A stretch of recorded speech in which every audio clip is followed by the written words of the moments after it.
Baik, Assalamualaikum warahmatullahi wabarakatuh. Ya, jadi sekarang ini saya pengen kasih materi.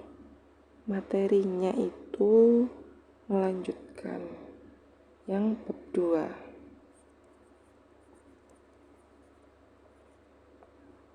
Bab 2 yaitu tentang ada 4 ya. 4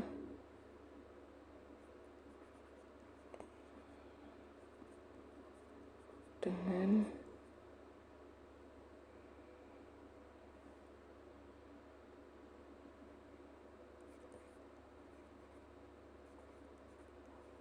perbuatan. Untuk yang A, yang pertama,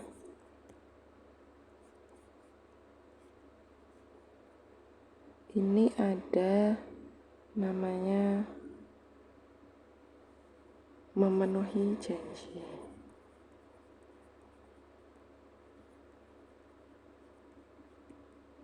Nah, ini saya kira semua sudah ya. Sudah pernah saya bahas, jadi langsung aja kita ke bagian B,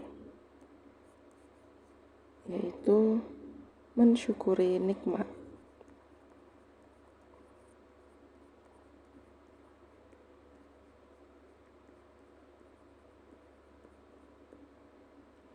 Maksudnya gimana mensyukuri nikmat itu? Mensyukuri nikmat ini berasal dari bahasa Arab, berasal dari bahasa Arab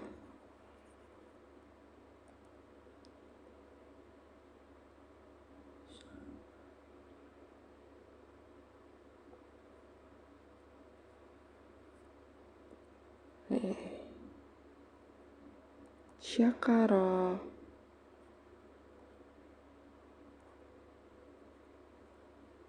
yashkuru,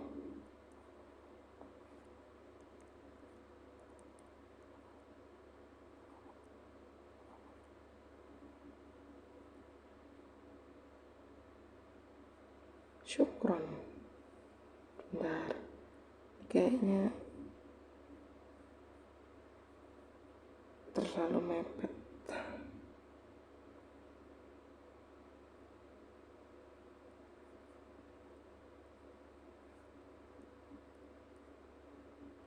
Syakaro, yashkuru,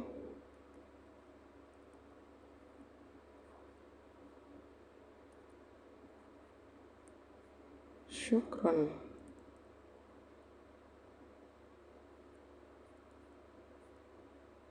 Nah, syukron yang artinya apa? Artinya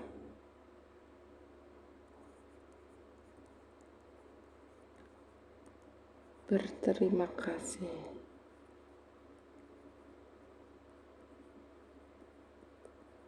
Nah, berterima kasih dari apa sih? Ini itu maksudnya berterima kasih atas segala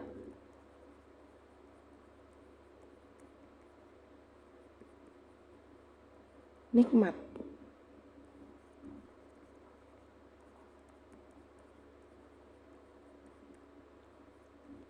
yang Allah beri.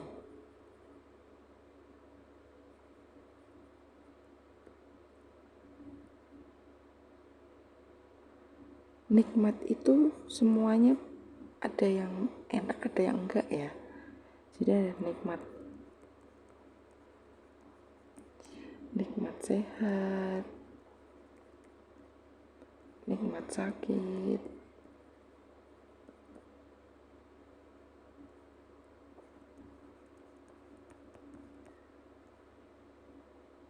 jadi semua nikmat itu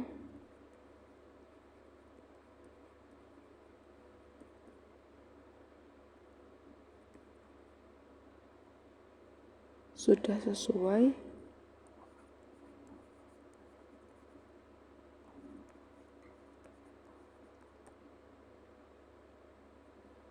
atau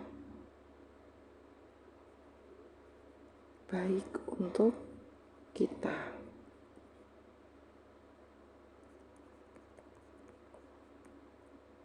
Contohnya,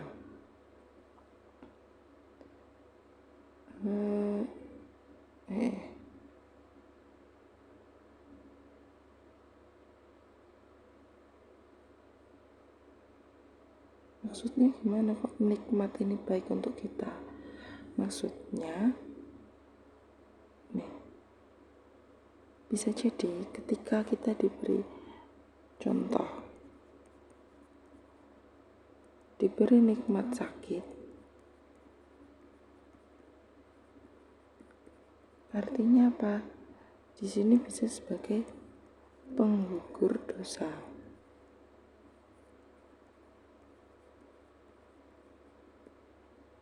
Selain penggugur dosa, di sini juga bisa menjadi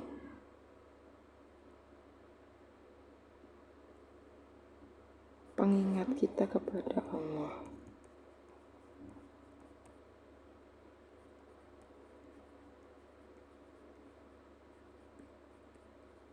Nah, itu dia tentang bersyukur. Sekarang ke lawan kata. Lawan kata syukur adalah kufur. Kufur itu artinya selalu merasa kurang.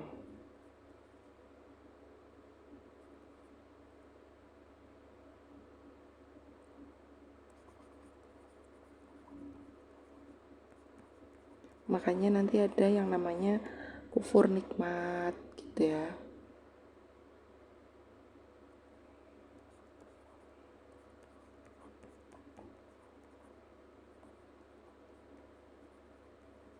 Nah, oke. Selanjutnya seperti biasa yang ketiga yaitu di sini ada tugas, yaitu mencari dalil. Belum tugas ya.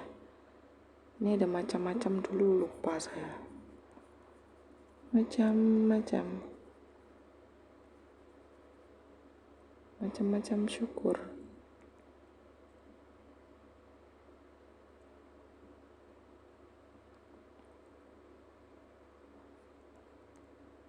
Macam-macam syukur ini adalah mensyukuri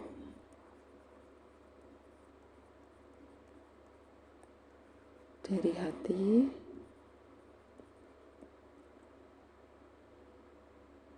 kemudian yang kedua mensyukuri dengan lisan, yang terakhir adalah mensyukuri dengan perbuatan. Mensyukuri dari hati, yang kedua mensyukuri dengan lisan,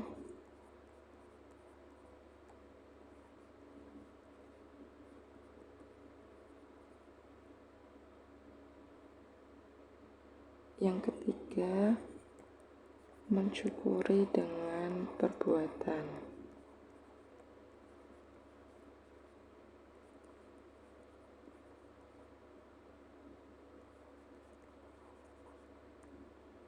Maksudnya apa ini mensyukuri dari hati? Ya ini kita yakin bahwa semua nikmat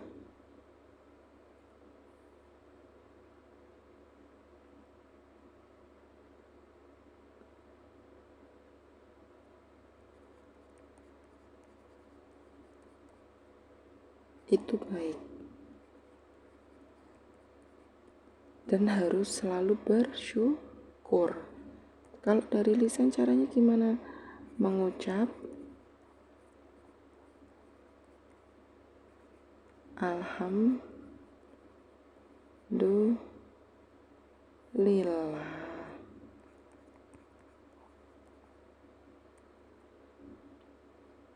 bacaan tahmid ya itu ya, dengan perbuatan, contohnya bersedekah, kemudian tidak berfoya-foya,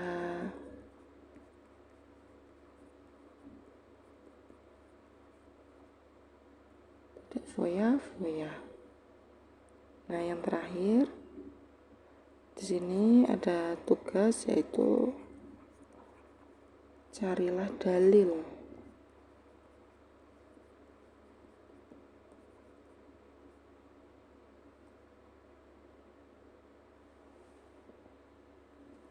Dalil ayat Al-Quran.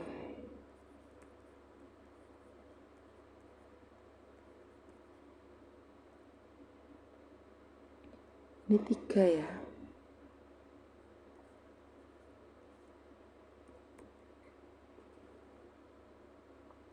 Oke, kita lanjut. Setelah B yaitu yang C.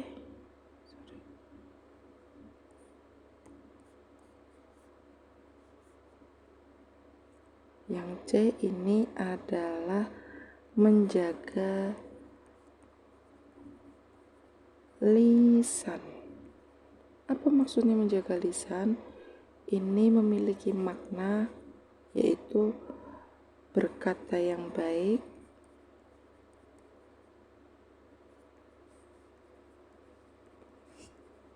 atau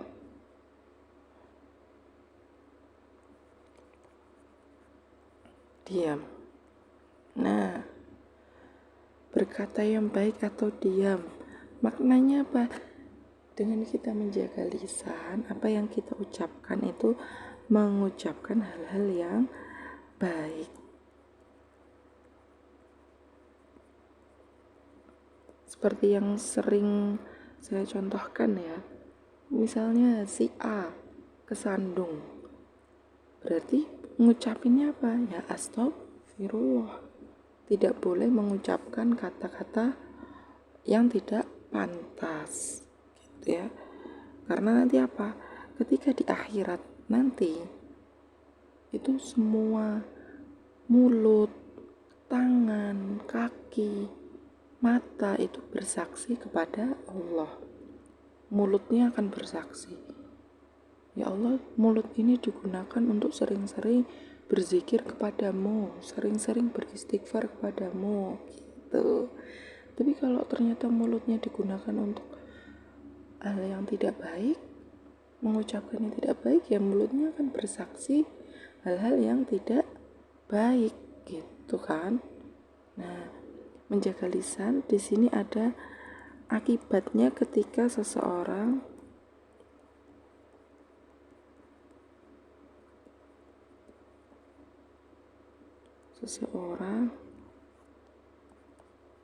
tidak menjaga lisan.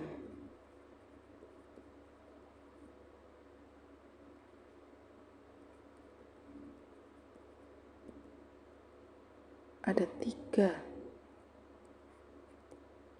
yaitu bisa memunculkan fitnah,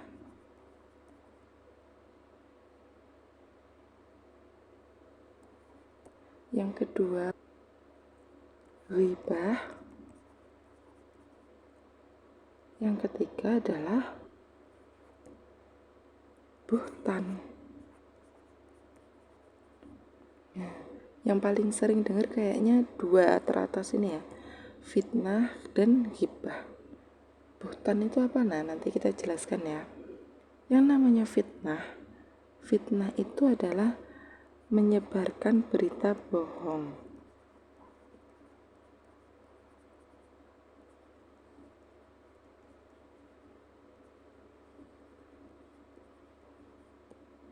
Itu fitnah. Bedanya kalau ghibah berarti apa? Membicarakan keburukan orang lain.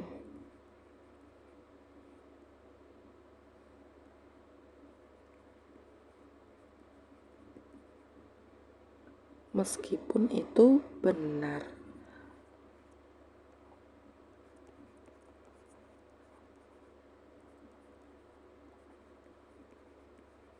Jadi misal gini, wah si A itu orangnya ini, rumahnya jelek. Ya memang rumahnya memang hanya berasal dari gubuk biasa, tapi itu tidak sepantasnya untuk kita melakukan ghibah itu tadi. Ya, meskipun benar bahwa rumahnya itu seperti gubuk, tapi tidak sepantasnya untuk kita omong-omongkan gitu ya. Jadi membicarakan keburukan orang lain meskipun itu benar. Nah, sedangkan buhtan yang terakhir ini adalah berita bohong yang tidak mungkin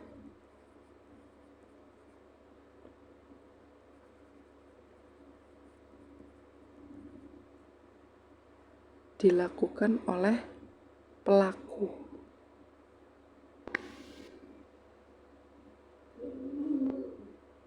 Ya, tidak mungkin dilakukan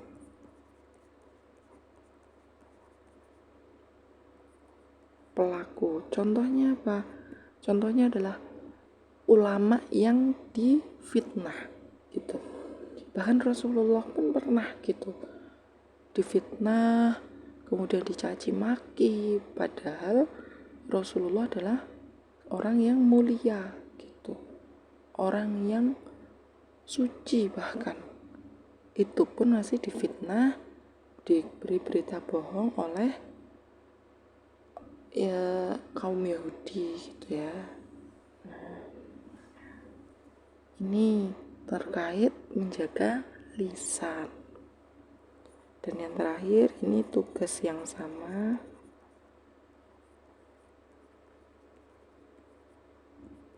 tentang dalil.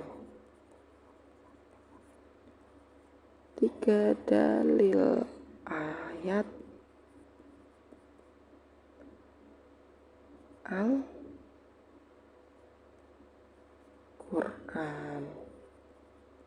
Carilah. Kita lanjut. Yang D terakhir. Judulnya adalah menjaga aib orang lain.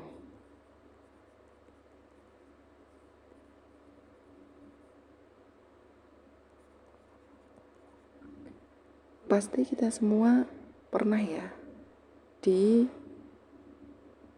amanah untuk menjaga aib seseorang. Kita tahu nih ceritanya si A, si B, si C, tapi kita tidak boleh menyebarkan aib tersebut. Yang namanya menjaga aib adalah tidak menyebarkan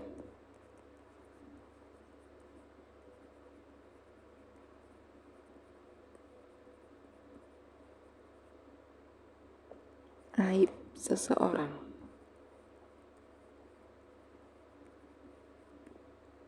Aib itu apa sih? Aib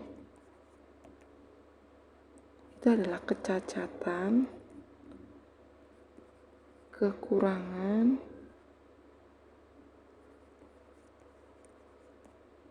atau ketidakmampuan seseorang.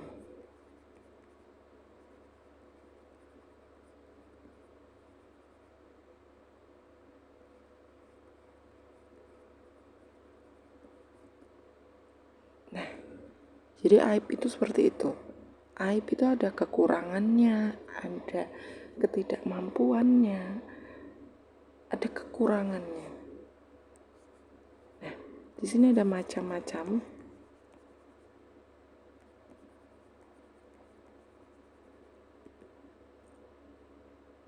Ada yang pertama, aib kholqiyah.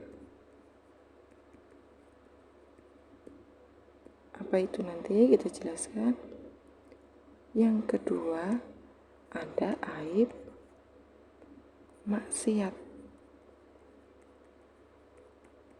Nah, apa itu aib kholqiyah? Jadi aib kholqiyah ini ini adalah aib yang berasal dari kekuasaan Allah.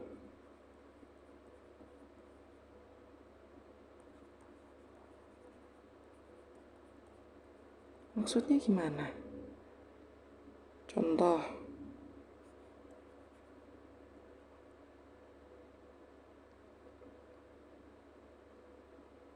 orang yang langsung aja ya. Contoh tunanetra, kemudian orang yang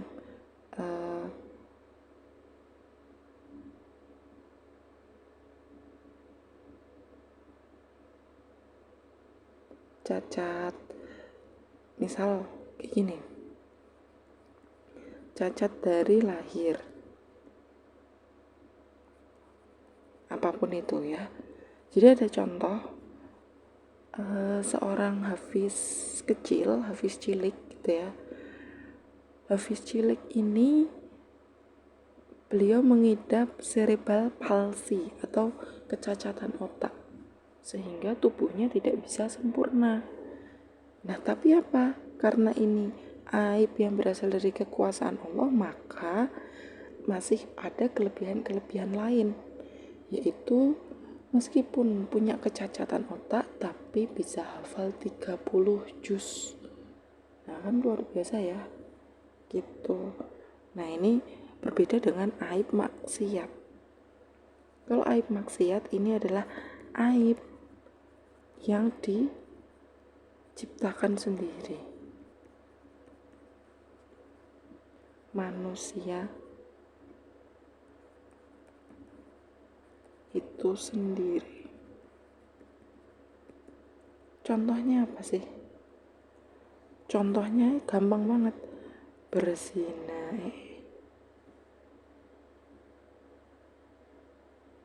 Contohnya apa sih? Nah,